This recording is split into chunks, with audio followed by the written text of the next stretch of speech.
Bismillahirrahmanirrahim. Innal hamdalillah nahmaduhu wa nasta'inuhu wa nastaghfiruh wa na'udzu billahi min shururi anfusina wa min sayyiati a'malina. May yahdihillahu fala mudilla lahu wa may yudlil fala hadiya lahu. Ashhadu an la ilaha illallah wahdahu la syarika lahu wa ashhadu anna Muhammadan abduhu wa rasuluh sallallahu alaihi wa ala alihi wa sahbihi wa man ittaba'a hudahu ila yaumiddin.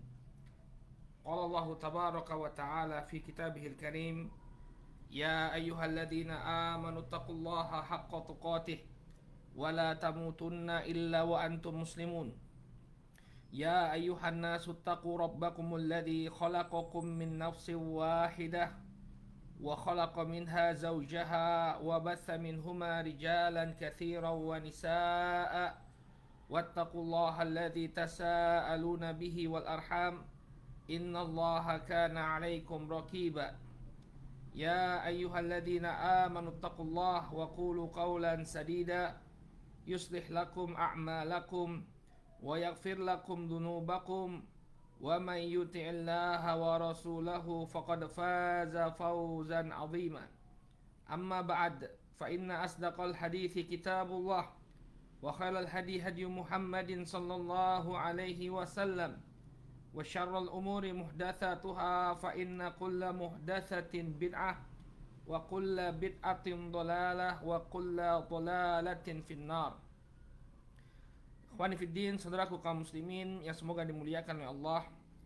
Alhamdulillah, puji syukur kita panjatkan kepada Allah Subhanahu wa taala atas segala nikmat yang telah Allah Subhanahu wa taala anugerahkan kepada kita semua, sehingga di kesempatan pagi hari ini kembali Allah Subhanahu wa taala pertemukan kita dalam kajian membahas kitab Fiqh Tarbiyatil Abna yang disusun oleh Fadilatul Syekh Mustafa Al-Adawi hafizahullahu taala. Ikhwani fiddin, saudaraku kaum muslimin yang semoga senantiasa dimuliakan oleh Allah. Pada pertemuan yang terakhir kita telah selesai dari pembahasan tentang pemberian nama kepada anak-anak kita. Terakhir kita telah bahas hikmah dari pemberian nama yang islami, bahwa dengan memberikan nama yang islami pada hakikatnya kita telah menghidupkan nilai-nilai keislaman bukan hanya di tengah keluarga kita, tapi juga di tengah masyarakat secara umum. Demikian juga kita telah sebutkan kebolehan memberikan kunyah, yaitu panggilan yang dimulai dengan lafaz abu dan ummu kepada anak kita. Sebagaimana Nabi SAW memanggil adiknya Anas bin Malik, ya Aba Umair, ma fa'alan Nughair. Wahai Abu Umair, apa yang dilakukan oleh burung kecil ini? Beliau menjuluki atau memanggil seorang anak kecil dengan panggilan abu. Demikian juga kita telah bahas tentang kebolehan memanggil anak orang lain dengan panggilan wahai anakku. Ya, sebagai bantahan bagi sebagian orang yang mungkin melarang panggilan anakku bagi anak-anak yang bukan keturunan kita. Ini pembahasan kita yang terakhir. Sekarang jemaah yang dimuliakan oleh Allah, kita akan memasuki bab yang baru. Ya, pagi ini insyaallah kita akan bahas tentang al-aqiqah. Tentang aqiqah. Nah, ini juga termasuk sunnah yang yang hendaknya diketahui oleh para orang tua, bahwa hendaknya anak itu diaqiqahkan ketika mereka lahir, ya, di hari ke-7 kelahiran mereka hendaknya disembelih hewan, ya, berupa kambing atau domba. Apabila anaknya itu laki-laki, maka yang disembelih itu adalah 2 ekor. Ya, 2 ekor. Adapun kalau anaknya itu perempuan, maka cukup 1 ekor. Namun tidak mengapa kalau dia mau lebih. Ini kadar minimumnya. Ya, ini kadar minimumnya. Nah, aqiqah ini secara bahasa dia berasal dari kata al-iqqah. Al-iqqah ini artinya rambut bayi yang baru lahir.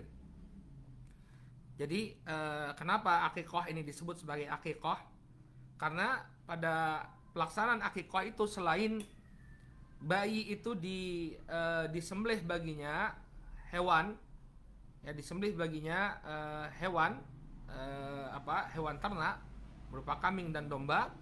Dia juga dicukur rambutnya. Ya, dicukur rambutnya. Sebagaimana sebuah hadis yang diriwayatkan oleh Imam Al-Bukhari dari Salman bin Amir Ad-Dabbi, ya, beliau mengatakan sami'tu Rasul sallallahu alaihi wasallam yaqul ma'al gulami aqiqatun fa ahriqu anhu daman wa amitu anhul adha. Ya, seorang bayi, ya, dengan kelahiran seorang bayi maka ada akikahnya. Fa arhiqu anhu daman, maka sembelihlah hewan. Artinya alirkan darah, ya, secara terlek artinya alirkan darah. Ya. Wa amitu anhul adha, dan singkirkan gangguan darinya. Yang dimaksudkan dengan gangguan di sini adalah rambut. Jadi dia dibotak. Ya, dia dibotak. Dalam riwayat yang lain dari Samurah bin Jundab, Nabi SAW mengatakan, ya, kullu gulamin rohinatun bi aqiqatihi tudbahu anhu yawma sabi'ihi wa yukhlaqu wa yusamma. Ya. Kata beliau di sini, wa yustahabbu laka wa yusannu an ta'iqa an waladika bi aqiqatin. Mustahab hukumnya dan disunahkan bagimu untuk melakukan akikah bagi anakmu. Ya, tuzba anhu yauma sabihi, disembelih baginya pada hari ketujuh kelahirannya. Jadi menyembelihnya itu hari ketujuh, ya, bukan acara akikahnya. Tapi yang penting itu adalah menyembelihnya. Ya, menyembelihnya itu pada hari ketujuh. Misalnya ini, ya, anak kita lahir hari Senin. Hari Senin siang. Ya, maka kapan hewannya itu disembelih? Jawabannya pada hari Ahad. Jadi hari Senin itu hari pertama, Selasa kedua, Rabu ketiga, Kamis keempat, Jumat kelima, Sabtu keenam, hari ketujuhnya jatuh pada hari Ahad. Jadi dia diakikahkan pada hari Ahad kalau lahirnya hari Senin. Cuma yang perlu kita perhatikan, Bapak dan Ibu yang dimuliakan oleh Allah, saudaraku kaum muslimin, bahwa menghitung harinya itu mulai dari tenggelamnya matahari. Ya. Jadi kalau menghitung hari itu mulai dari tenggelamnya matahari. Misalnya ini, anak kita lahir pada hari Senin, tapi jam 7 malam. Ya, ba'da maghrib. Hari Senin ba'da maghrib. Nah, ini hitungannya sudah hari Selasa, ya. Nah, ini perlu diketahui. Kalau anak kita lahirnya itu setelah maghrib, nah ini sudah masuk ke hari selanjutnya. Misalnya tadi, sebagaimana yang kita ilustrasikan, ya, hari Senin jam 7 malam. Ya. Hari Senin jam 7 malam ini dalam perhitungan Islam dia sudah masuk hari Selasa. Ya, sehingga akikahnya itu nanti hari Senin. Karena Selasa itu hari pertama, Rabu hari kedua, Kamis hari ketiga, kemudian Jumat hari keempat, Sabtu hari kelima, Ahad hari keenam, hari ketujuhnya itu hari Senin. Jadi ini kaidahnya, ya, dalam penghitungan hari dalam Islam itu dimulai dari terbenamnya matahari. Ya, jadi kalau dia lahirnya jam 7 malam, hari Senin jam 7 malam, itu sudah masuk hari Selasa. Ya, sudah dihitung hari Selasa. Kemudian beliau menyampaikan dalilnya, lamma akhrajahu Abu Daud fi sunani, sebagaimana yang dikeluarkan oleh Imam Abu Daud dalam sunannya dari hadis Samurah bin Jundab, anna Rasul sallallahu alaihi wasallam qala kullu ghulamin rahinatun bi aqiqatih. Setiap anak, ya, setiap bayi itu tergadaikan dengan akikahnya. Ada beberapa tafsiran dari kalangan para ulama apa yang dimaksudkan dengan tergadaikan dengan akikah. Ya, Imam Ahmad mengatakan annahu mahbusun anis syafa'ah fi abawaihi. Maksud tergadaikan di sini dia tidak bisa memberikan syafaat kepada bapak dan ibunya. Jadi harusnya di akhirat nanti dia bisa memberikan syafaat kepada bapak ibunya, namun karena tidak diakikahkan menurut Imam Ahmad, maka dia tertahan, tidak bisa memberikan akikah kepada tidak bisa memberikan syafaat kepada bapak dan ibunya. Ya. Ini penafsiran yang pertama. Penafsiran lainnya disebutkan bahwa rohinatun, ya, artinya mahbusun bi khairi abawai. Ya. Artinya tergadaikan di sini sang anak terhalang. Ya. Rohina artinya mahbusah. Rohina artinya dia tertahan. Artinya dia tertahan dari kebaikan bapaknya. Ada kebaikan dari bapaknya yang belum dia dapatkan. Berupa apa? Akikah. Ya. Jadi kullu gulamin rohinatun bi aqiqatihi, makna yang kedua ya adalah ya setiap anak itu tertahan dari kebaikan orang tuanya dengan akikahnya. Ya, maka akikah ini termasuk kebaikan awal yang diberikan oleh orang tua kepada sang anak. Ini dua penafsiran terhadap ucapan Rasulullah SAW, setiap bayi tergadaikan dengan akikahnya. Tafsiran yang pertama bahwa dia tertahan, tidak bisa memberikan syafaat bagi kedua orang tuanya. Atau tafsiran yang kedua, dia tertahan dari kebaikan orang tuanya. Baik. Qala tusbahu anhu yauma sabi'ihi. Kemudian disembelih baginya pada hari ketujuh dari kelahirannya. Jadi yang paling afdolnya, hadirin yang dimuliakan oleh Allah, disembelih pada hari ke-7.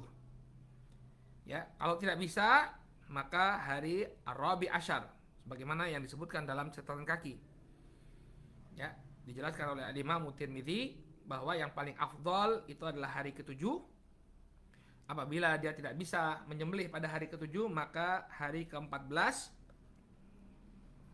Maka apabila dia tidak bisa menyembelih juga pada hari ke-14, maka dia sembelih pada hari ke-21. Pada hari ke-21. Qala wa yuhlaq, kemudian digunduli. Jadi ini juga termasuk sunnah pada hari akikah. Ya, bayi itu dicukur rambutnya, digunduli rambutnya. Ya, dalam sebagian riwayat ya disebutkan bahwa berat rambut yang dipotong tadi, yang digundul tadi, ditimbang, kemudian ya disodakohkan ya uang senilai perak yang seberat rambut yang dipotong. Ya, dalam hadis yang diriwayatkan oleh Imam Tirmidzi disebutkan bahwa Rasul Shallallahu Alaihi Wasallam ketika itu mengakikahkan cucu beliau, ya, yaitu Al Hasan bin Ali bin Abi Thalib. Kemudian beliau memerintahkan kepada putri beliau Fatimah, ya Fatimah, ihliki ra'sah, wahai Fatimah, cukur gundul rambut putramu. Wa tasaddaqi ya bi zinati sya'rihi fiddah, dan bersedekahlah dengan perak seberat rambut itu. Jadi caranya, Bapak dan Ibu yang dimuliakan oleh Allah, bayi itu pada hari ke-7 kelahirannya dicukur. Hati-hati ya nyukurnya ya, karena bagian kepalanya itu masih lunak. Makanya kalau bukan yang profesional sebaiknya jangan, hati-hati. Ya, kalau di Jogja ini ada sebagian sebagian usaha catering akikoh, dia memasukkan paket cukur bayi ya dalam paket akikohan. Jadi kalau misalnya kita pesan akikoh ke dia, nanti akan datang tukang cukur. Nanti tukang cukurnya akan menghubung kita, Pak, kapan bayi Bapak mau dicukur? Nanti saya datang. Nah, nanti dia datang dengan membawa alat cukur yang profesional, orangnya profesional sekali. Kemudian dia sudah bawa timbangan mini, ya, timbangan mini, ya, kemudian ditimbang. Nah, misalnya ditimbang nanti berapa gram, misalnya dia begitu bayinya itu ditimbang rambutnya, misalnya setelah ditimbang ketahuan 3 gram. Nah, kita lihat harga perak itu berapa 1 gramnya. Ya, misalnya 1 gramnya Rp10.000, maka nanti kita bersedekah sebanyak Rp30.000. Ya. Nah, seperti itu mekanismenya. Ya, Nabi SAW memerintahkan untuk apa? Tasaddaqi bizinati sya'rihi fiddah. Bersedekahlah engkau dengan perak seberat rambut tersebut. Ya. Jadi dia disembelih baginya pada hari ketujuh, kemudian wa yuhlaq, kemudian dia digunduli kepala, wa yusamma, dan diberi nama. Ya. Jadi boleh kita memberikan nama kepada anak pada hari ketujuh. Pada hari ketujuh. Silakan kalau yang ingin memberikan nama pada hari ketujuh boleh. Ya, pada hari kelahirannya pun boleh. Jadi dalam permasalahan pemberian nama, kalau kita ditanya kapan Ustadz idealnya kita memberikan nama kepada anak-anak kita, ya jawabannya tidak ada batasan. Silakan saja Anda mau memberi nama kepada anak pada hari kelahirannya, ini boleh. Dalilnya kita lihat di catatan kaki, di sana ada hadisnya Anas bin Malik ketika Nabi SAW mendapatkan berita kelahiran anak beliau dari Maria Al-Qibtiyah. Beliau mengatakan, wulidali al-lailah gulamun fasamaituhu bismi abi Ibrahim. Dilahirkan bagiku malam ini seorang anak laki-laki, maka aku beri nama dia dengan nama bapakku, yaitu Ibrahim. Bapak beliau artinya kakek-kakek beliau ya, karena beliau ini keturunan Nabi Ibrahim. Ya. Nah ini apa? Bayi baru lahir kemudian diberi nama. Jadi boleh, ya tidak ada larangan.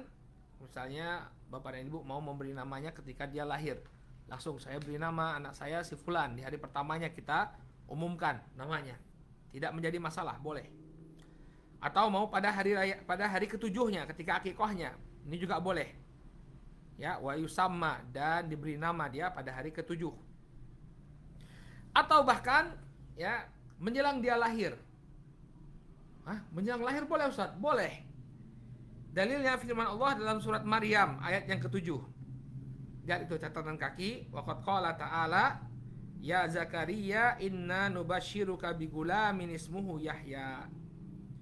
Wahai Zakaria, sesungguhnya kami memberikan kabar gembira kepada engkau dengan keberadaan seorang bayi laki-laki yang bernama Yahya.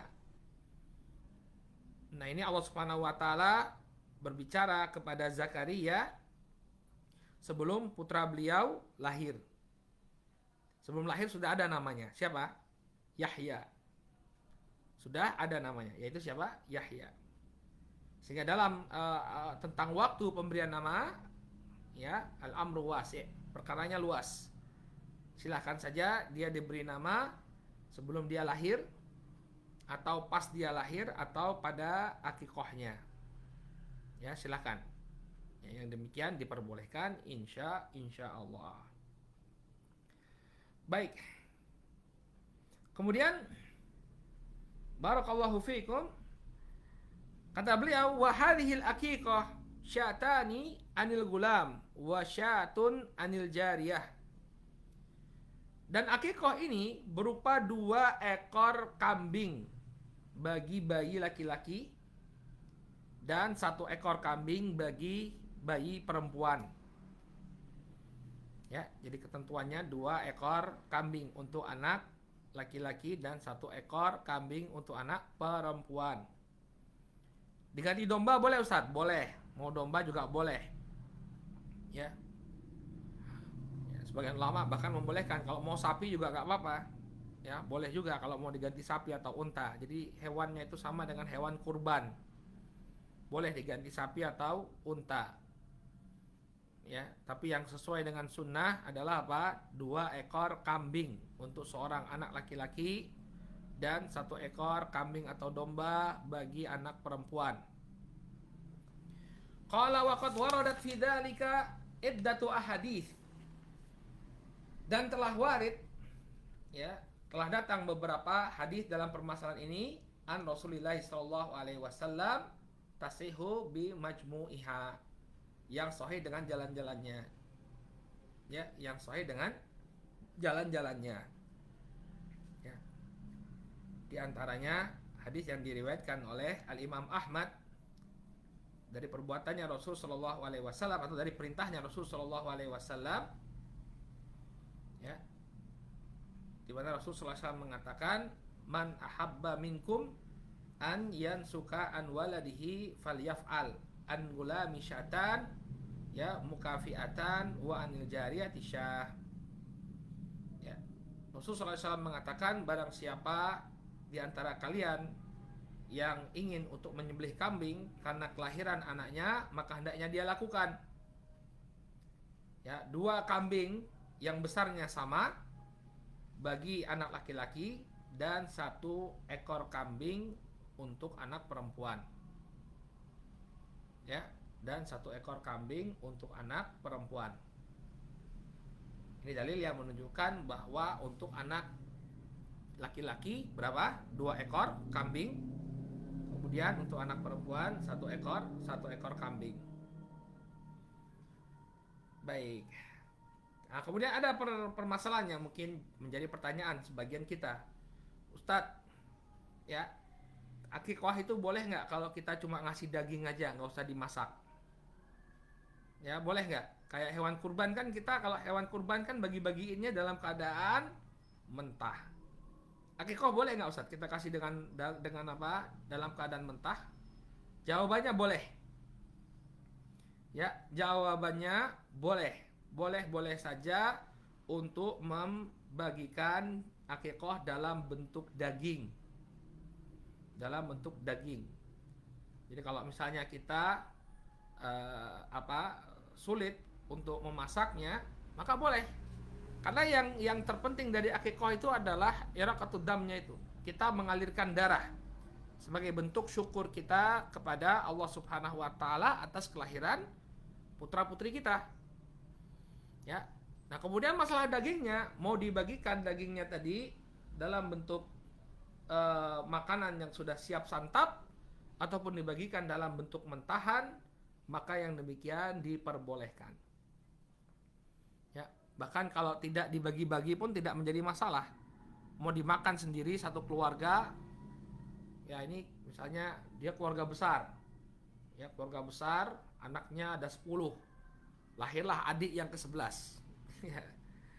Kayak film kungfu, ada adik ke-1, kakak pertama, kakak kedua, sampai adik ke-11. Saking banyaknya, bisa bikin sebalasan sepak bola. Nah, kemudian motong kambing. Ya, adiknya perempuan misalnya, motong kambing mau dimakan sekeluarga, boleh. Ya. Jangankan bagi tetangga, ini anak-anak 11 orang di rumah juga sudah cukup banyak, ini nggak cukup ini.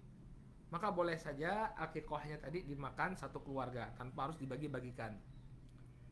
Namun, ya, afdolnya dimasak. Kalau ingin dibagi-bagikan dalam keadaan matang. Ya, kata Imam Ibnul Qayyim dalam kitab Tuhfatul Maudud, beliau menyebutkan satu bab, ya, bab ke-14, ya, fi istihbabi tabakhuha duna ikhraji lahmiha nayyian. Disukai untuk memasak daging akikah itu dan tidak membagikannya dalam keadaan mentah. Jadi yang lebih disukai adalah memasak daging akikah, ya, tidak memberikannya dalam keadaan mentah.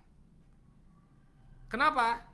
Kata Imam Ibnul Qayyim, wa hadza li'annahu idza tabahuha faqad kafa al-masakin wal jiran mu'nata tabah. Karena kalau dia sudah memasaknya terlebih dahulu, maka orang-orang miskin, demikian juga para tetangga, tidak perlu lagi mengeluarkan energi untuk memasaknya. Wa huwa ziyadatun fil ihsan wa syukru hadhihi ni'mah. Maka ini merupakan tambahan kebaikan dan bentuk kesyukuran atas nikmat yang diberikan oleh Allah. Wa yatamatta'ul jiranu wal auladu wal masakin biha hani'atan mukfiyatal mu'nah. Sehingga para tetangga dan orang-orang miskin, ya, dapat menyantap masakan tersebut tanpa harus repot. Ya, tanpa harus repot. Jadi orang akan lebih mudah untuk menikmatinya. Sehingga benar apa yang sudah kita lakukan di masa kita ini ya, membagi-bagikan daging akikohan dalam bentuk nasi kotak, ya, disertai dengan pengumuman, alhamdulillah telah lahir ya putra kami yang keberapa, yang kesekian, ya, kemudian kami beri nama si fulan, ya, kami yang berbahagia keluarga besar siapa misalnya, ya, kemudian dibagi-bagikan kepada tetangga dalam keadaan sudah matang, ya, bahkan ditambahi lagi, tambahi nasi, tambahi apa, pisang, ya, kadang-kadang ditambahi acar, ya, jadi semakin kita bikin istimewa, ini semakin bagus, makin baik. Atau kita mengundang orang makan, ya, atau kita mengundang orang makan ke rumah, ya. Misalnya bukan di masa pandemi ya, kalau masalah apa di masa pandemi ya mungkin dihindari mengumpulkan orang ramai. Nah, kalau di luar masa pandemi silakan saja kalau kita mau mengundang orang makan, ya, undang tetangga kita, karib kerabat kita untuk makan di rumah, memakan daging akikohan tadi. Yang demikian adalah perbuatan baik. Ya, baik. Ini yang berkenaan dengan akikoh. Ya. Kemudian permasalahan, nah mungkin sebelum ditanya ini, gimana Ustadz kalau kita belum diakikohkan? Boleh gak kita mengakikohkan diri kita sendiri? Ya, sebagian ulama seperti Al-Imam Muhammad bin Sirin dan Al-Imam Al-Hasan Al-Basri, ya, mereka menganggap disyariatkan untuk mengakikohkan diri sendiri. Ya, kata mereka berdua, ya, kalau kita belum diakikohkan, kalau ada orang yang belum diakikohkan, maka akikohkanlah diri kalian sendiri. Ya, diriwayatkan dari mereka berdua ucapan yang senada bahwa barang siapa yang belum mengakikohkan dirinya, belum diakikohkan oleh kedua orang tuanya, maka hendaknya dia mengakikohkan dirinya sendiri. Nah, ini Bapak dan Ibu kalau belum akikohan, ya, tanya ke orang tuanya, ya, Pak, saya dulu diakikohkan nggak? Oh, enggak, dulu Bapak belum tahu hukumnya misalnya. Nah, sekarang nggak apa-apa kita akikohkan. Demikian juga kalau kita punya anak nih, ada anak kita yang belum diakikohkan, misalnya baru tahu tentang disunahkannya akikoh setelah anak kita dewasa. Boleh nggak kita kemudian mengakikohkan anak kita? Ya, setelah mereka dewasa, jawabannya boleh insya Allah. Ya, yang demikian boleh insya Allah. Dan ingat tadi ya, tidak mesti dagingnya itu harus dibagikan dalam bentuk nasi kotak. Mau dimakan sendiri saja boleh. Ya, atau ngundang keluarga terdekat saja boleh. Misalnya ada anak perempuan kita yang belum diakikohkan, padahal dia sudah masuk TK tahun ini. Sudah akikohkan, ya, sembelih kambing, masak, atau nyuruh orang masak, kemudian kita undang keluarga dekat kita makan. Ya, maka yang demikian tidak mengapa. Ini yang berkaitan dengan akikoh. Ya, ini yang berkaitan dengan akikoh. Makanya selain nabung untuk biaya persalinan, kita juga nabung untuk akikohnya ya. Yang namanya orang tua ya seperti itu. Ya, kita punya tanggung jawab mengakikohkan anak kita. Jadi harta kita ditabung ya. Ketika mulai hamil itu ya sudah. Ya, ketika istri mulai hamil itu sudah mulai rancang budgetnya berapa ini. Untuk pernikahan, untuk apa? Persalinan berapa, untuk akikohan berapa. Mulai nabung, hemat-hemat agar kita bisa melaksanakan sunnah. Ya, diharapkan dengannya keluarga kita akan menjadi barokah. Ya, rumah tangga kita akan menjadi barokah. Kenapa? Karena kita berusaha untuk menghidupkan sunnah Nabi Shallallahu Alaihi Wasallam. Ya, dan nggak mesti mewah-mewah ya. Ya kalau misalnya dananya budgetnya sedikit ya sesuai dengan kemampuan saja. Sesuai dengan kemampuan. Biasanya yang usaha akikohan itu dia menyesuaikan budget customernya, ada paket hemat. Misalnya cuma jadi berapa kotak misalnya. Ya udah ambil paket hemat, yang penting apa? Secara syar'i terpenuhi akikohannya. Baik, kemudian beliau berbicara, setelah berbicara tentang akikoh, beliau berbicara tentang ya kebiasaan masyarakat jahiliyah yang suka membunuh anak-anak mereka karena takut kemiskinan. Ya. Maka beliau menyebutkan di sini bahwa perbuatan tersebut termasuk dosa besar. Apa yang dilakukan oleh masyarakat jahiliyah yang mereka membunuh anak-anak mereka karena takut kemiskinan, maka ini termasuk dosa besar. Qala wa min akbaril kabair an taqtula waladaka khasyata an yut'ima aw yad'ama ma'ak. Termasuk dosa besar adalah engkau membunuh anakmu karena khawatir dia akan makan bersamamu. Khawatir miskin, khawatir mengurangi jatah. Ya, maka ini termasuk dosa besar. Ya, qala Allah Subhanahu wa taala, Allah Subhanahu wa taala berfirman, ya, Allah Subhanahu wa taala berfirman, "Wala taqtulu auladakum khasyata imlaq. Nahnu narzuquhum wa iyyakum." Ya, inna qatlahum kana khit'an kabira. Dan janganlah kalian membunuh anak-anak kalian karena takut miskin. Kamilah yang memberikan rezeki kepada mereka dan kami pula yang memberikan rezeki kepada kalian.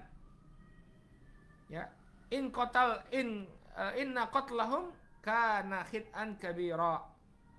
Sesungguhnya pembunuhan kepada mereka ini merupakan dosa yang sangat besar. Waqad qala ta'ala, demikian juga Allah Subhanahu wa taala berfirman, "Qul ta'alu atlu ma harrama rabbukum 'alaikum alla tusyriku bihi syai'a wa bil walidaini ihsana."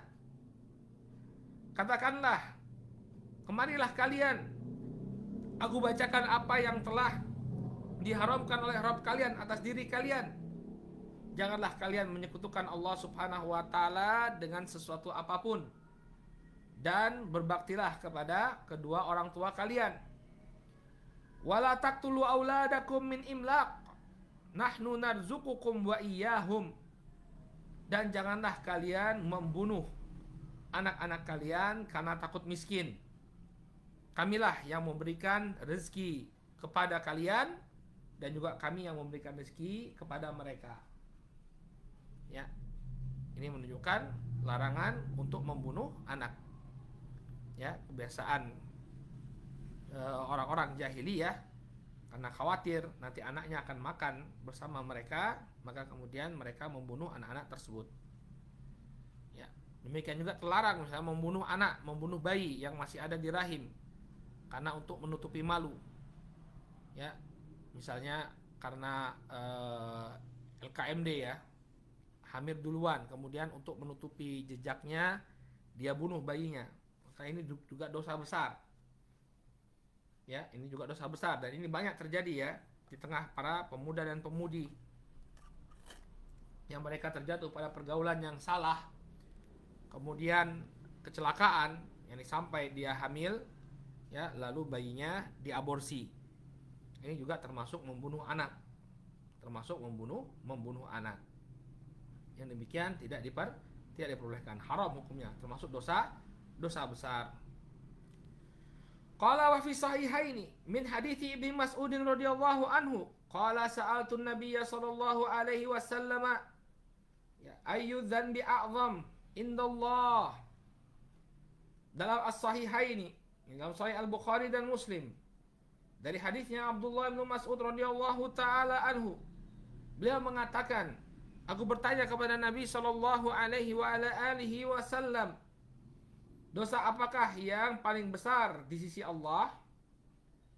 Qala, maka Nabi sallallahu alaihi wasallam bersabda, antaj'ala lillahi niddan wa huwa khalaqak. Engkau menjadikan tandingan bagi Allah Subhanahu wa taala dalam keadaan dialah yang menciptakanmu. Jadi syirik ini merupakan dosa besar yang paling besar. Bagaimana mungkin kita ya diciptakan oleh Allah Subhanahu wa taala, namun setelahnya kita malah menyekutukan Allah. Allah telah menciptakan kita, Allah telah memberikan kita rezeki, namun kemudian kita malah kita melalaikan hak Allah. Kita justru malah menyekutukan Allah Subhanahu wa taala. Qultu inna dzalika la'azim. Kemudian Ibnu Mas'ud mengatakan, sesungguhnya yang demikian memang teramat parah, teramat besar. Qultu thumma ai. Kemudian aku bertanya, kemudian setelah itu apa wahai Rasul? Qala thumma an taqtula waladaka takhafu ayyat amma'ak. Kemudian engkau membunuh anakmu karena engkau khawatir ya dia akan makan bersamamu. Jadi khawatir miskin. Ya, dia membunuh anaknya karena khawatir miskin. Ya. Qultu thumma ai. Kemudian aku pun bertanya, setelah itu apa wahai Rasul? Qala thumma antuzani halilata jarik. Kemudian engkau menzinahi istri dari tetanggamu. Jadi perbuatan zina itu dosa besar, dan dia semakin besar dosanya ketika dilakukan kepada orang yang harusnya mendapatkan penjagaan dari kita. Tetangga ini punya kedudukan, wajib hukumnya untuk memuliakan mereka. Man kana yu'minu billahi wal yaumil akhir falyukrim jarahu. Barang siapa yang beriman kepada Allah dan hari akhir, maka hendaknya dia muliakan tetangganya. Ya, harusnya tetangga dia jaga kehormatannya. Ini malah dizinahi istrinya. Maka dosa besarnya semakin bertambah. Ya, dosa besarnya semakin besar di sisi Allah Subhanahu wa taala. Baik. Syahid dari hadis ini, termasuk dosa besar adalah membunuh anak. Antaktula waladaka takhafu ayat amama'ak. Engkau membunuh anakmu karena engkau takut dia akan makan bersamamu. Ini termasuk dosa besar. Wa iyyaka thumma iyyaka an taqtariba min hadzal dzanb al-kabir. Maka berhati-hatilah, hendaknya engkau benar-benar waspada, jangan sampai engkau mendekati dosa yang sangat besar ini. Hati-hati ya, jangan sampai membunuh anak-anak kita. Wa iyyaka thumma iyyaka an taqtarifa minhu syai'a. Jangan sampai engkau terjatuh melakukannya. Ya. Kemudian beliau menyampaikan tentang disunahkannya untuk memperbanyak keturunan. Ya, kadang kita hidup di era modern, ya terpengaruh kita dengan kampanye atau propaganda orang-orang non-muslim. Ya, kita lihat di sepanjang jalan, ya ada seruan untuk membatasi keturunan, 2 anak cukup, laki-laki perempuan sama saja. Ya, kemudian muncul ada gambar wali kota, bupati, ya mengkampanyekan pembatasan keturunan. Yang demikian, ya bertentangan dengan ajaran Islam. Makanya jumlah kaum muslimin di negeri kita ini makin menyusut saja. Orang-orang kafir makin banyak. Salah satunya karena program KB. Keluarga-keluarga kaum muslimin anaknya cuma 2. Ya, sehingga makin sedikit kaum muslimin. Banyaknya anak, banyaknya kaum muslimin ini adalah sumber daya. Ya, sumber kekuatan. Jangan dibikin sedikit. Makanya mereka berusaha untuk apa? Menyedikitkan kaum muslimin melalui program KB. Ya, kalau di negeri-negeri Arab, ya mereka masuk ke kampung-kampung. Ya, kemudian nanti barang siapa yang mau disuntik KB nanti dikasih paket makanan.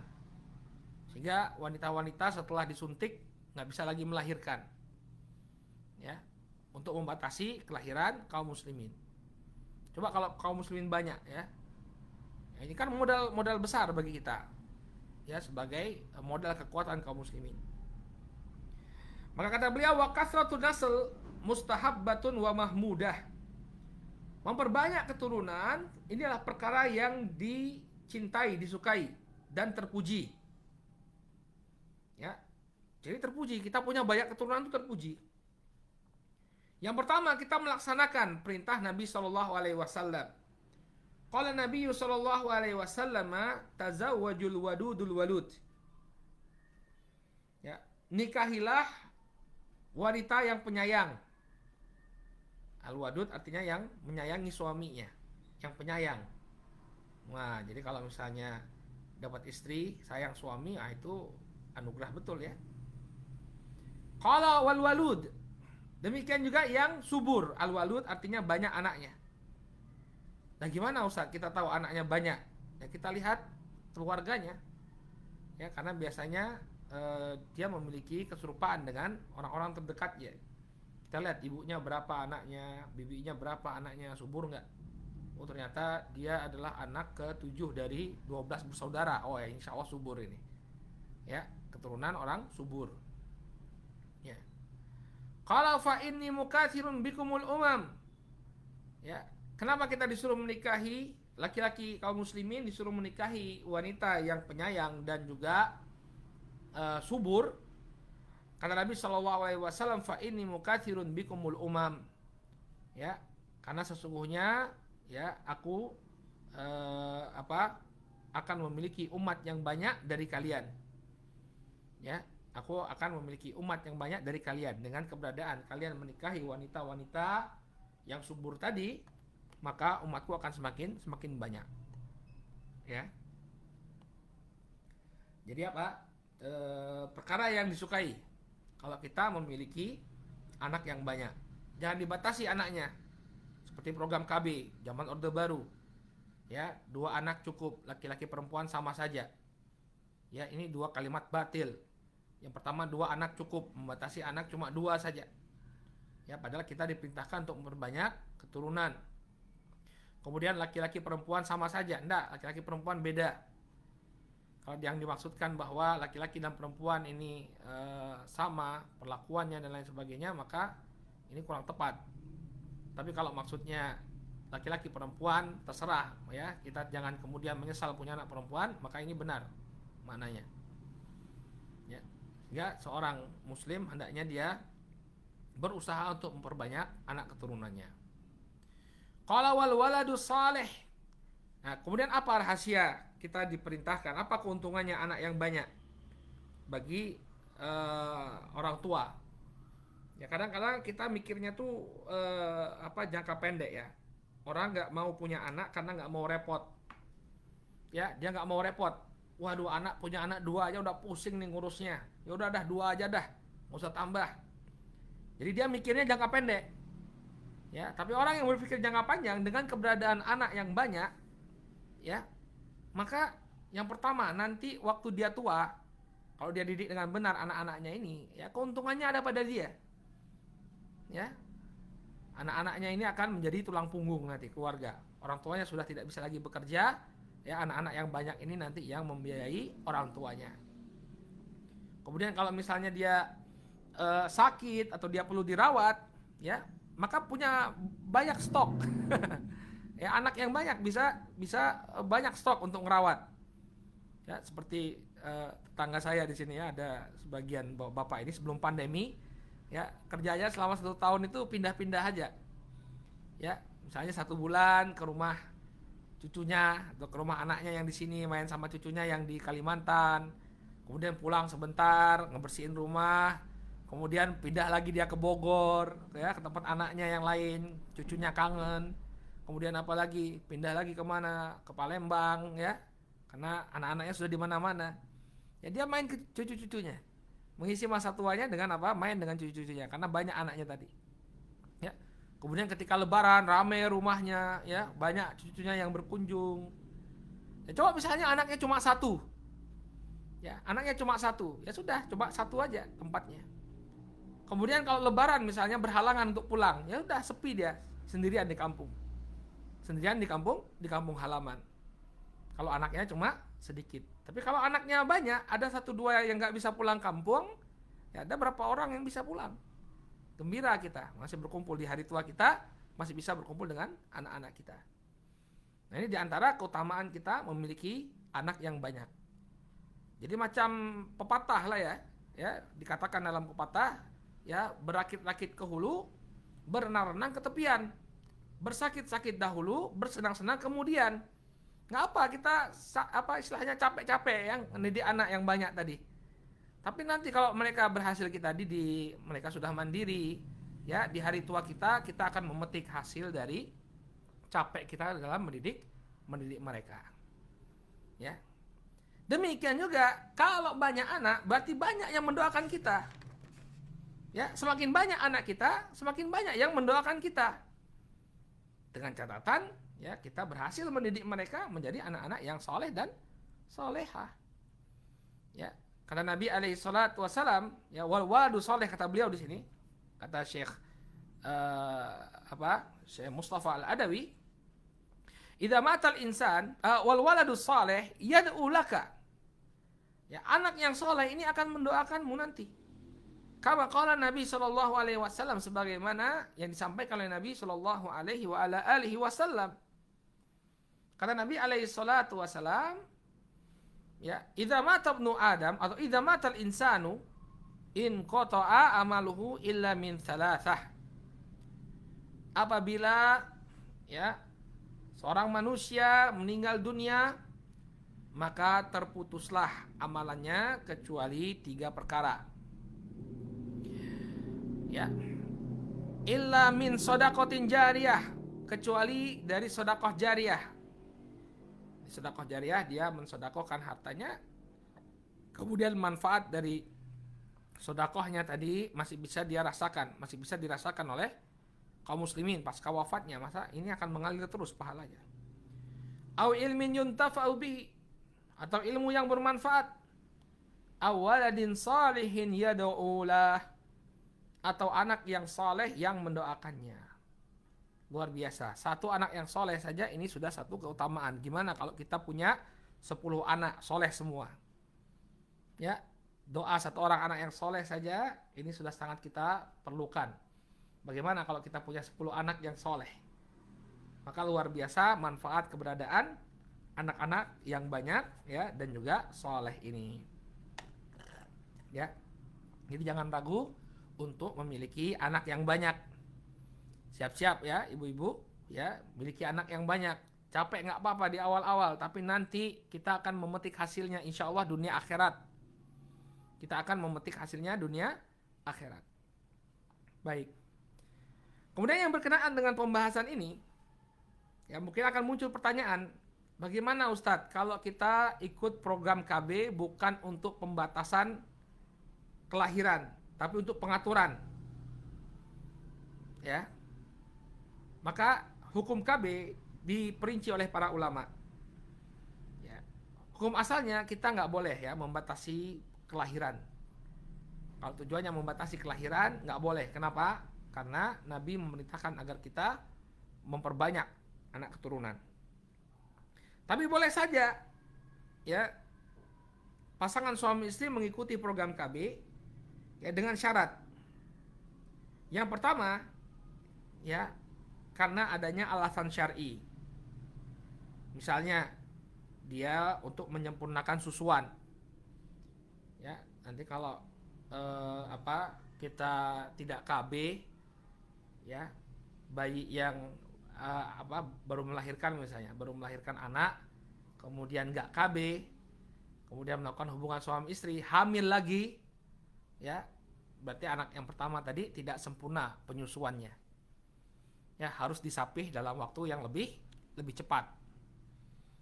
Maka nggak apa-apa kita melakukan program KB sampai kemudian anaknya tadi disapih, baru kemudian hamil lagi, ya. Jadi untuk pengaturan jarak yang demikian diperbolehkan, diperbolehkan, ya, untuk menyempurnakan hak penyusuan sang anak misalnya, biar dia bisa disusui 2 tahun. Setelah itu disapih, kemudian baru punya anak lagi atau baru hamil lagi, ya, yang demikian diperbolehkan. Dan nggak mesti pasang alat KB, ya, nggak mesti pasang alat KB, bisa dengan KB alami.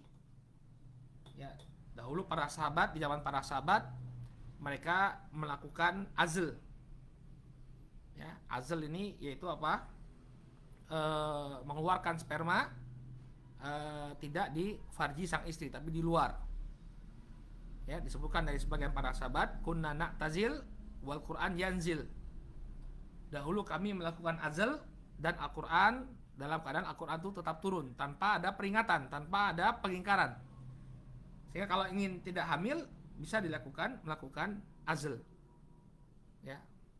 Tapi tidak mengapa kalau misalnya dia ingin misalnya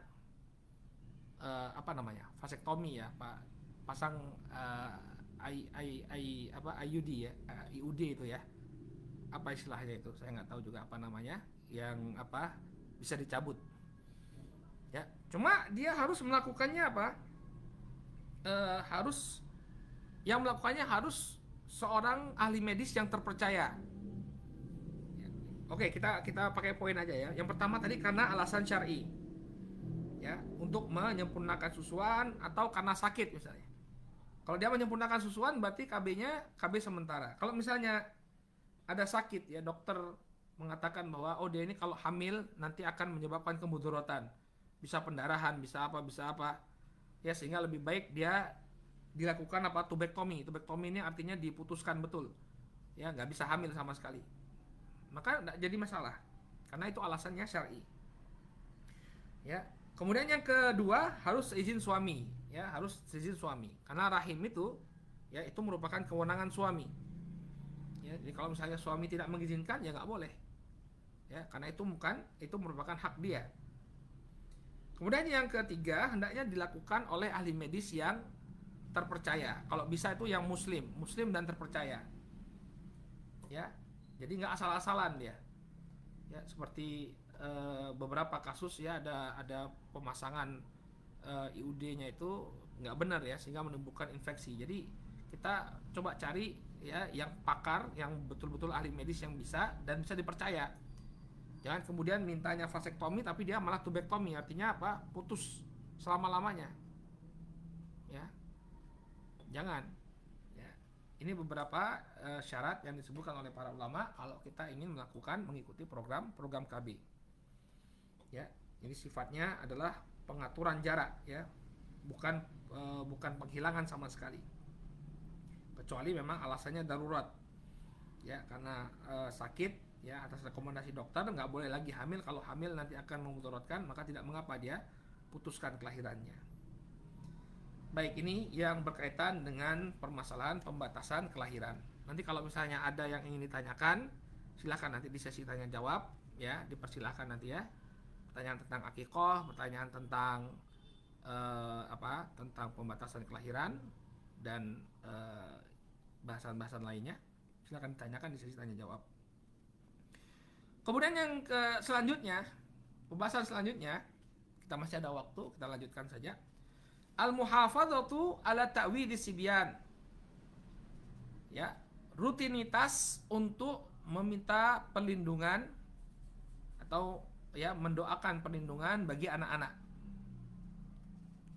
Jadi hendaknya orang tua juga setiap hari ya dia melakukan ta'wid. Ta'wid itu artinya dia meminta perlindungan kepada Allah Subhanahu wa taala untuk anak-anaknya.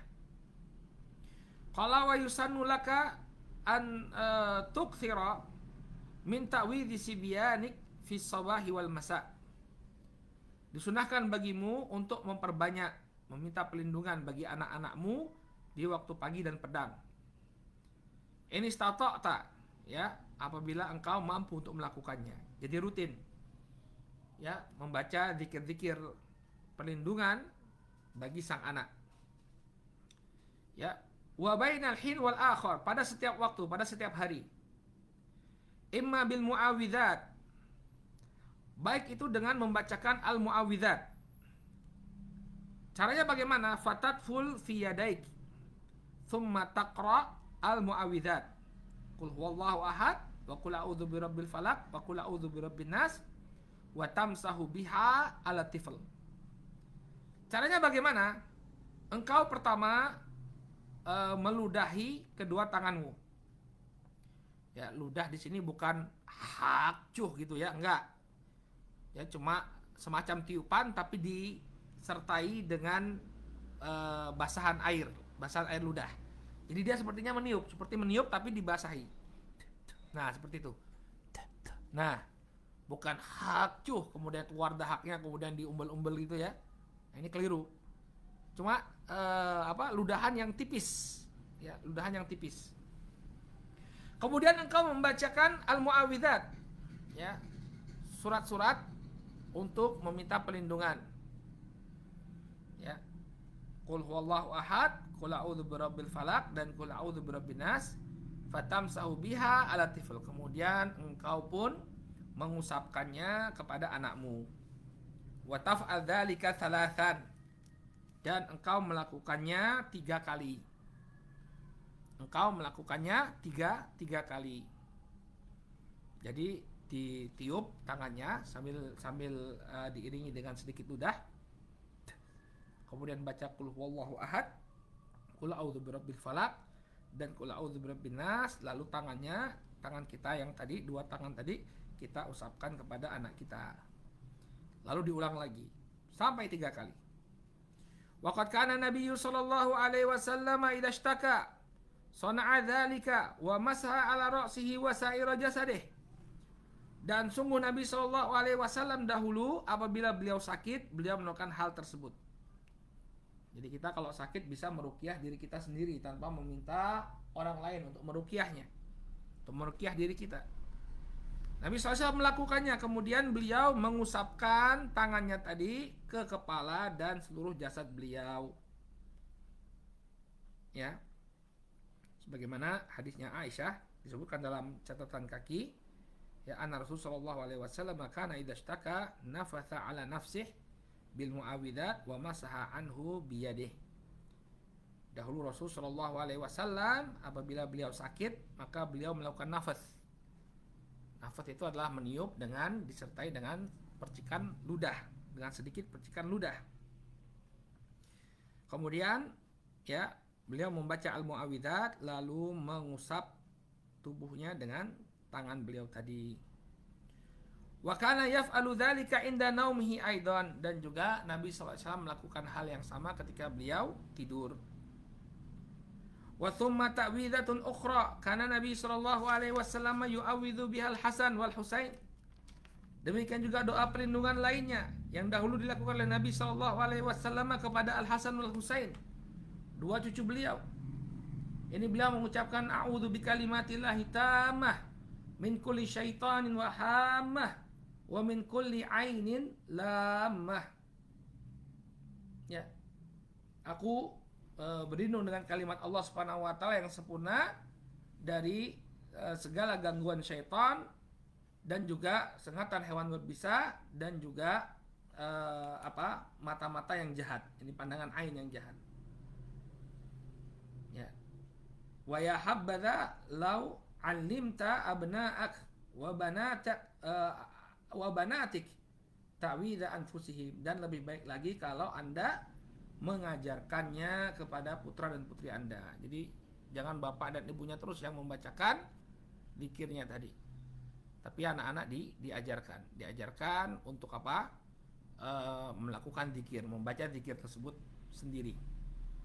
Ya, kalau misalnya dia sudah sampai pada usia mumayyiz, ya, mumayyiz, sudah bisa membaca sendiri, sudah kita ajarkan, nah itu lebih baik.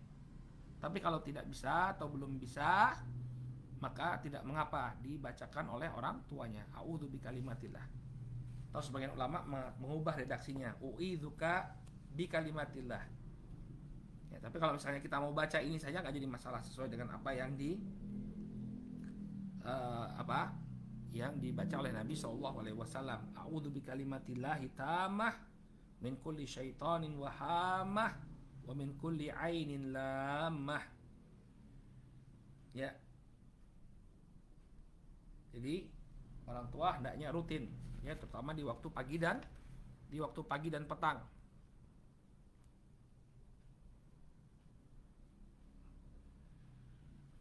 Di waktu pagi dan petang hendaknya dia membaca zikir perlindungan untuk anak-anaknya. Kemudian pembahasan terakhir kita, ya, wa thumma hadithun ahmala katsirun al-amala bihi. Di sini ada sebuah hadis yang banyak orang yang melalaikan untuk mengamalkannya. Ini masih berkaitan dengan perlindungan anak. Ala wa huwa ma akhrajahu al-Bukhari wa Muslimun, yaitu hadis yang dikeluarkan oleh Imam Al-Bukhari dan Muslim Min hadithi Jabir bin Abdullah radhiyallahu anhuma, dari Jabir bin Abdullah radhiyallahu anhuma, anin Nabi sallallahu alaihi wasallam, dari Nabi sallallahu alaihi wasallam, beliau mengatakan, idza kana junhul lail, ya, au amsaitum, kata Rasul sallallahu alaihi wasallam, apabila datang waktu malam, ya, atau kalian berada di waktu petang, fakufu sibyanakum, maka cegahlah anak-anak kalian, tahanlah anak-anak kalian. Maksudnya jangan dibiarkan berkeliaran, ya. Jangan dibiarkan dia berkeliaran. Fa inna syayatin tantashiru hina idzin, karena sesungguhnya syaitan, ya, bertebaran di waktu tersebut. Qala fa idza dhahaba sa'atun minal lail fahulluhum, apabila telah datang waktu malam, dalam riwayat yang lain disebutkan bahwa apabila telah datang waktu isya, ya, fahulluhum, maka biarkan mereka, sudah boleh kembali keluar. Jadi kalau waktu maghrib, ya, waktu maghrib itu jangan dia berkeliaran, ya, main-main, masih main di luar, masih sepedaan di luar. Kita lihat sebagian kaum muslimin yang jauh dari ilmu, mereka membiarkan anak-anaknya berkeliaran, ya, di luar rumah di waktu maghrib, ya, maka jangan dia berkeliaran. Ustadz, gimana kalau anak-anak saya itu suka ke masjid, Ustadz? Ya, jalan ke masjid nggak apa-apa. Yang dimaksud di sini adalah dia berkeliaran, tidak, ya, berkeliaran bermain, berkeliaran di jalanan. Adapun kalau dia berjalan untuk berangkat ke masjid, maka yang demikian tidak mengapa. Ya, fahulluhum, kalau datang waktu isya maka biarkan mereka, silahkan. Ya, perintah setelah setelah sebelumnya ada larangan, ini memberikan faedah mubah. Artinya boleh-boleh saja kalau mau dibiarkan setelah waktu isya datang. Fahulluhum ini perintah, tapi perintah yang datang setelah larangan. Ini memberikan faedah mubah. Ya, artinya boleh bagi kalian untuk membiarkan mereka bermain.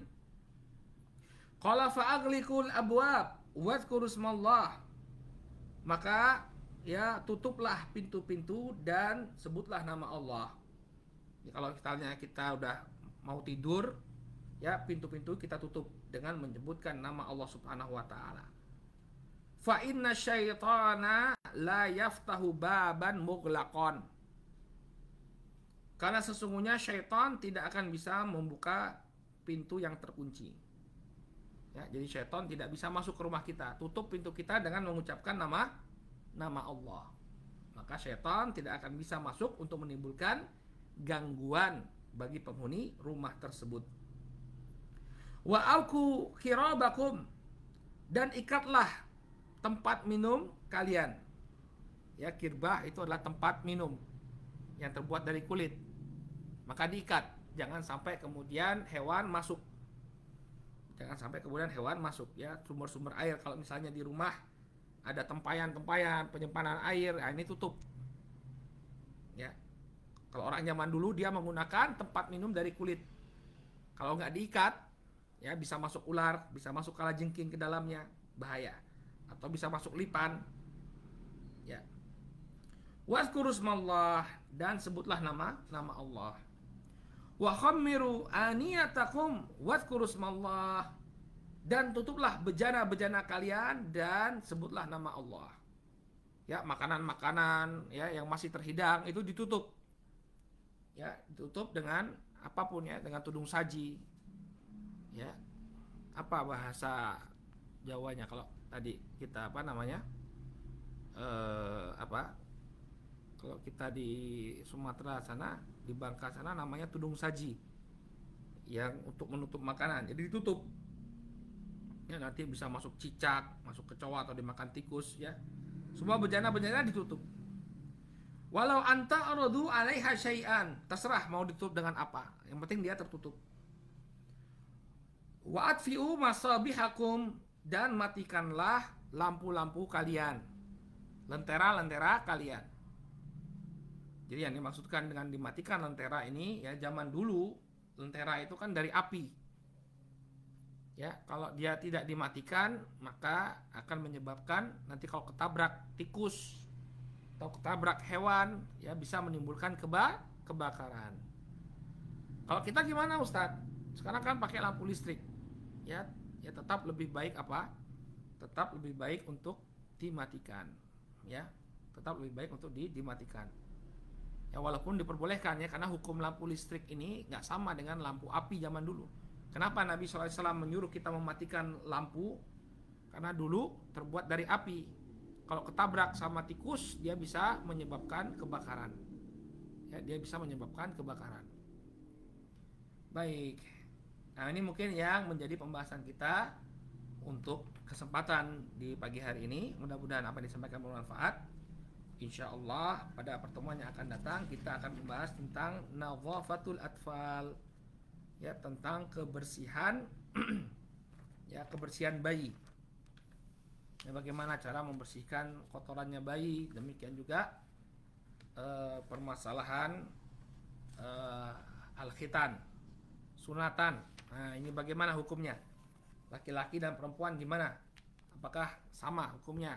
Perempuan juga harus dikhitan atau tidak? Ya, jadi tetap ikuti kajian ini, insya Allah kita akan tetap berusaha mengambil faedah-faedah yang disebutkan oleh beliau, yakni Syekh Mustafa Al-Adawi hafizahullah ta'ala. Baik, sekarang kita lanjutkan ke sesi tanya jawab.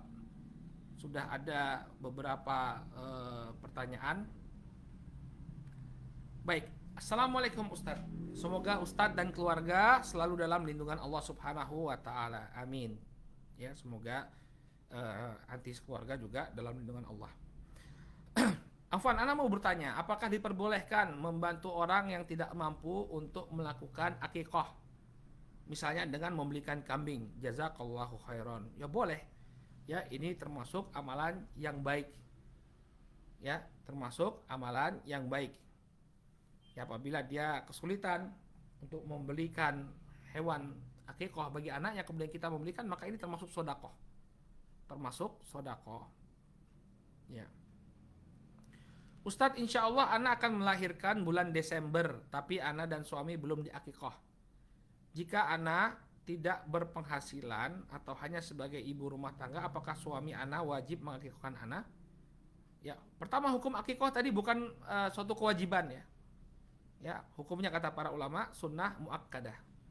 Sehingga tidak ada kewajiban untuk melakukan akikah. Kalau mau diakikah ya silakan, kalau tidak ya sudah. Ya. Nah, apakah suami wajib mengakikahkan? Tidak wajib suami mengakikahkan istrinya. Ya. Ustadz, yang tadi hadis tentang menyundul anak, saya nggak ada hadis tentang menyundul anak. Ya, menyundul itu menanduk kan ya? Kalau menggundul anak ada, mungkin menggundul anak ini yang dimaksud. Karena beda ya, menyundul dengan menggundul. Ya, hadisnya adalah hadis yang diriwayatkan dari Samurah bin Jundub, di mana Nabi Shallallahu Alaihi Wasallam bersabda, "Kullu gulamin rohinatun bi aqiqatihi." Setiap anak tergadaikan dengan akikahnya. Tuzbahu anhu yauma sabihi. Disembelih baginya pada hari ketujuh kelahirannya, wa yuhlaqu wa yusamma, kemudian digunduli dan juga diberi nama. Itu mungkin ya maksudnya ya, mudah-mudahan itu ya. Karena kalau menyundul anak, nah ini masuk KDRT ya, nggak ada hadisnya. Tapi kalau menggunduli anak, itu tadi hadisnya. Ustadz, bagaimana hukumnya KB karena ibu belum siap untuk menambah keturunan? Misalnya sudah punya anak satu dan mau menunda untuk anak kedua sampai 3 tahun. Ya. Dan bagaimana hukum KB karena sang ibu masih mau belajar, misal ingin kuliah ilmu Quran secara formal, sehingga khawatir tidak mampu mengurus 2 anak dan malah menzolimi anaknya jika tidak KB. Untuk sebab yang pertama, ya, menunda anak misalnya karena ingin melakukan biar apa? Baik. Ya, sebagaimana kita sebutkan tadi, kalau sebabnya syar'i diperbolehkan ya, seperti biasanya dia menunda untuk nambah keturunan untuk bisa menyusui anaknya secara penuh. ya, atau sampai anaknya yang pertama ini siap untuk punya adik, misalnya 3 tahun, nggak jadi masalah insya Allah. Tapi menunda kelahiran karena ingin belajar, wallahu alam, saya nggak tahu hukumnya. Ya, kalau alasannya tadi untuk penyusuan, ya makanya demikian diperbolehkan. Tapi menunda kelahiran karena ingin belajar, wallahu taala alam. Ya, Ustadz, bolehkah kita menunda memotong rambut anak? Ya, jadi anaknya sudah lahir, sudah diakikohkan, tapi kemudian dia memotong rambutnya masih tunda karena orang tua nggak mampu memotong anak. Sedangkan mau membawa ke salon sedang pandemi, bolehkah menundanya? Boleh insya Allah, nggak jadi masalah. Ya, kalau memang khawatir, karena memang memotong rambut bayi ini nggak bisa sembarangan ya, karena batoknya itu masih masih lembut ya. Tapi kalau misalnya sudah keras mungkin bisa dicoba. Nah, cuma nggak tahu ini berapa bulan itu usia bayi kalau bagian batoknya itu sudah agak keras, itu berapa bulan saya nggak tahu juga. Baik. Ustadz, kalau ibu yang dulunya belum akikoh dan dia memiliki bayi, apakah boleh jika ibu ini akikoh bersamaan dengan bayinya? Boleh saja, tapi nggak boleh bergabung ya. Misalnya dia punya bayi perempuan, ya bayi perempuan, kemudian dia punya bayi perempuan, dan dia seorang wanita ya, namanya juga ibu. Lalu kemudian mereka cuma menyembelih 1 ekor kambing, nah ini nggak boleh.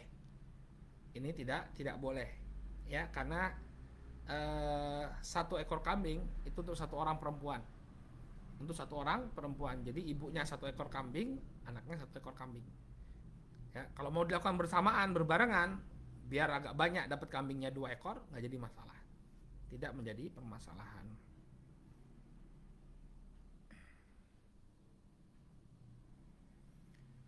Ustadz, bagaimana kalau disedekahkan, rambutnya disedekahkan dalam bentuk emas? Karena ketika itu ada yang memberitahu saya diperbolehkan mengganti perak menjadi emas karena kekurangan ilmu saya mengikutinya. Tapi setelah kelahiran anak keempat saya beri sedekah seharga perak. Bagaimana hukumnya Ustadz? Boleh-boleh saja. Ya. Jadi kalau misalnya dia memberikan sesuatu yang lebih, tentunya emas dan perak lebih banyak, lebih berharga emas. Maka yang demikian diperbolehkan insya Allah. Tidak jadi masalah, nggak perlu diulang ibu sedekah perak. Ya, kalau misalnya ibu mau memiliki emas, karena perak itu nggak seberapa ya, karena perak itu nggak seberapa kalau dihitung. Kalau rambut, apalagi anak kita tipis sekali rambutnya, misalnya nggak sampai 1 gram misalnya, ya nggak sedekah apa-apa. Tapi kalau misalnya diganti emas nggak jadi masalah. Kalau misalnya mengganti dengan sesuatu yang lebih mahal tidak menjadi masalah insya Allah. Ya, tanpa harus ibu ulangi lagi, nggak perlu kemudian sedekah dengan harga perak. Ya, kalau sudah disedekahkan seharga emas maka sudah cukup ya. Semua pertanyaan sudah kita jawab ya. Jazakumullahu khairan ya. Kami ucapkan terima kasih kepada seluruh peserta yang telah mengikuti dari awal ya sampai akhir. Mudah-mudahan apa yang kita dapatkan di hari ini menjadi ilmu yang bermanfaat bagi kita semua dan menjadi pemberat timbangan amalan kebaikan kita di akhirat nanti. Naktafi bihadzal qadar, subhanakallahumma wa bihamdika asyhadu an la ilaha illa anta astaghfiruka wa atubu ilaik. Billahi taufiq wal hidayah. Wassalamualaikum warahmatullahi wabarakatuh.